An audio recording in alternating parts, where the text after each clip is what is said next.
ಈ ಅಷ್ಟು ಕಾಂಗ್ರೆಸ್ ದುಡ್ಡು ಹೊಡೆಯೋಕ್ಕೆ ಮಾಡಿರೋದು ಅಷ್ಟೇ ಇದು. ಹಾಂ, ಈ ಡಿ ಕೆ ಆಗಲಿ ಸಿದ್ದರಾಮಯ್ಯ ಆಗಲಿ ದುಡ್ಡು ಹೊಡೆಯೋ ಕೇಸ್ ಅಷ್ಟೇ ಇವರು ಮಾಡ್ತಾ ಇರೋದು.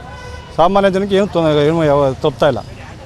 ಅಂದರೆ ಈಗ ಆಮೇಲೆ ಇವಾಗ ಕರೆಂಟ್ ಏನು ಕೊಟ್ಟಿದ್ದಾರೆ? ಕರೆಂಟ್ 200 ಯೂನಿಟ್ ಕೊಟ್ಟವ್ರೆ. ಯಾರಿಗೆ ಕೊಡ್ತಾವ್ರೆ? ಕೊಡ್ಬೇಕು. 200 ಯೂನಿಟ್ ಏನು ಮಾತಾಡಿರೋ ಅದು 200 ಯೂನಿಟ್ ಕೊಡಲೇಬೇಕಾಯ್ತು, ತಲುಪಿಸ್ತಾ ಇಲ್ಲ. ಇವಾಗ 10 ಯೂನಿಟ್ ಕೊಡ್ತೀನಿ ಅಂತ ಹೇಳ್ತಾವನೆ. ಯಾಕೆ ಕೊಡ್ಬೇಕದು ಸಾಮಾನ್ಯ ಜನಕ್ಕೆ?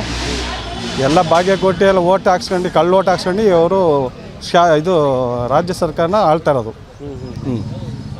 ಸರ್, ಈಗ ಶಕ್ತಿ ಯೋಜನೆ ಅಂದರೆ ಮಹಿಳೆಯರಿಗೆ ಉಚಿತವಾಗಿ ಬಸ್ ಕೊಟ್ಟಿದ್ದಾರೆ, ಇದ್ರ ಬಗ್ಗೆ ಏನು ಹೇಳ್ತೀವಿ? ಅದೇ ಗಂಡನ ಹೆಂಡತಿ ಬಿಡ್ಸೋಕ್ಕೆ ಕೊಟ್ಟಿರೋದು ಅಷ್ಟೇ ಅವರು. ಹಾಂ, ರೋಡ್ ಹೋಗೋಕ್ಕೆ ಮಾಡಿರೋದು ಅಷ್ಟೇ ಅವರು. ಹಾಂ, ಅಂದರೆ ಮಹಿಳೆಯರು ಮನೆಯಲ್ಲಿ ಓಡಾಡ್ಕೊಂಡು ಶೋಕಿ ಮಾಡ್ಕೊಂಡು ಓಡೋದು ಅಷ್ಟೇ. ಹಾಂ, ಅದಕ್ಕೋಸ್ಕರ ಈ ಶಕ್ತಿ ಯೋಜನೆ ಕೊಟ್ಟಿರೋದು. ಸಾಮಾನ್ಯ ಜನಕ್ಕೆ ಹಾಳು ಮಾಡ್ತಿರೋದು ಇವರು. ಈಗ ಇವರು ಉದ್ಯೋಗ ಭತ್ಯೆ ಅಂತ ಕೊಡ್ತಿದ್ದಾರೆ ವಿದ್ಯಾರ್ಥಿಗಳಿಗೆ, ಡಿಪ್ಲೊಮಾ ಮತ್ತು ಏನು ಪದವಿ ಪಡೆದ ವಿದ್ಯಾರ್ಥಿಗಳಿಗೆ 1500 ಮತ್ತು 3000 ಅಂತ. ಇದ್ರ ಬಗ್ಗೆ ಏನು ಹೇಳ್ತೀರಾ ಸರ್? ಇದ್ರ ಬಗ್ಗೆ ಏನಬೇಕು ಅಂದರೆ ಉದ್ಯೋಗ ಪ್ರತಿಯೊಬ್ಬರು ಕೊಡಬೇಕು. ಬರೀ 2 ವರ್ಷ ಇವಾಗ ಓದಿದ್ರೆ ಮಾತ್ರ ಕೊಡ್ತೀವಿ ಅಂದರೆ ಹಿಂದೆ ಓದಿರೋರು ಮುಂದೆ ಓದೋರು ಓದಂಥವ್ರು ನಿರುದ್ಯೋಗಿಗಳಿಗೆ ಏನು ಕೊಟ್ಟವ್ರು ಇವರು? ಹಾಂ, 2 ವರ್ಷ ಮಾತ್ರ ಕೊಡ್ತೀವಿ ಅಂತ ಹೇಳ್ತಾವ್ರೆ. ಇನ್ನು ಮಿಕ್ಕಿದ ವರ್ಷ ಮಾಡಬೇಕಲ್ವ? ಹೆಂಗೆ ಇದು ಆಶ್ವಾಸನೆ ಕೊಟ್ಕೊಂಡು ಇವರು ದೇಶನ ಕೊಳ್ಳೆ ಹೊಡ್ಕೊಂಡು ಏನು ಮಾಡಿದಾರಪ್ಪ? ಓಲಿ ನಮ್ಮ ಕರ್ನಾಟಕ 6 ತಿಂಗಳು ಬಂದೈತಲ್ಲ, ಏನು ಮಾಡಿದ್ದಾರೆ? ಒಂದು ಉದ್ಯೋಗ ಮಾಡಿದ್ದಾರೆ, ಉದ್ಯೋಗ ಮಾಡಿದಾರ, ಸೃಷ್ಟಿ ಮಾಡೋರ, ಈ ರೋಡ್ ಮಾಡಿದಾರ, ಯಾವ ಕೆಲಸ ಕಾರ್ಯ ಮಾಡ್ತಾವ್ರೆ? ಏನು ಮಾಡ್ತಾಯಿಲ್ಲ ಅವು.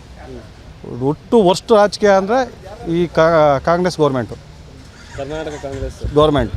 ಹಾಂ, ಆಮೇಲೆ ಇನ್ನೊಂದು ಹೇಳಬೇಕು ಅಂದರೆ ನಮ್ಮ ಇಂಡಿಯಾಕ್ಕೆ ಅಷ್ಟು ಮುಖ್ಯಮಂತ್ರಿ ಅಂದರೆ ಸಿದ್ದರಾಮಯ್ಯ. ಅವ್ರಿಗೇನು ಅಂತಾನೆ ಒಬ್ಬರು ಗೌರವ ಕೊಡೋದೇ ಕೊಲ್ತಿಲ್ಲ. ದಿಮಾಕಲ್ಲಿ ಆನ್ಸರ್ ಕೊಡ್ತಾರೆ ಹೊರತು ಒಂದು ಯಾವುದೇ ಒಂದು ಕಾರ್ಯಕರ್ತರಿಗಾಗಲಿ ದಿಮಾಗ ಉದ್ಯೋಗ ಸರಿಯಾಗಿ ಕೊಡ್ತಾ ಇಲ್ಲ. ಹಾಂ, ತಮ್ಮ ಹೆಸರು? ವಾಸು ಅಂತ. ಹಾಂ, ಸ್ವಾದಿಷ್ಟತೆಯ ಸ್ವಾದ, ತಾಜಾತನದ ಆಹ್ಲಾದ, ಉತ್ತಮ ಆರೋಗ್ಯ ಮತ್ತು ಹೆಚ್ಚಿನ ರೋಗ ನಿರೋಧಕ ಶಕ್ತಿಯ ವೃದ್ಧಿಗೆ ಈಗ ನಿಮಗೆ ಸಿಗುತ್ತಿದೆ ಉತ್ತಮ ಗುಣಮಟ್ಟದ ಪೌಷ್ಟಿಕಾಂಶ Shri Vaidik millet health mix. ಇದು ಸಿರಿಧಾನ್ಯಗಳ ಸಂಪತ್ತು.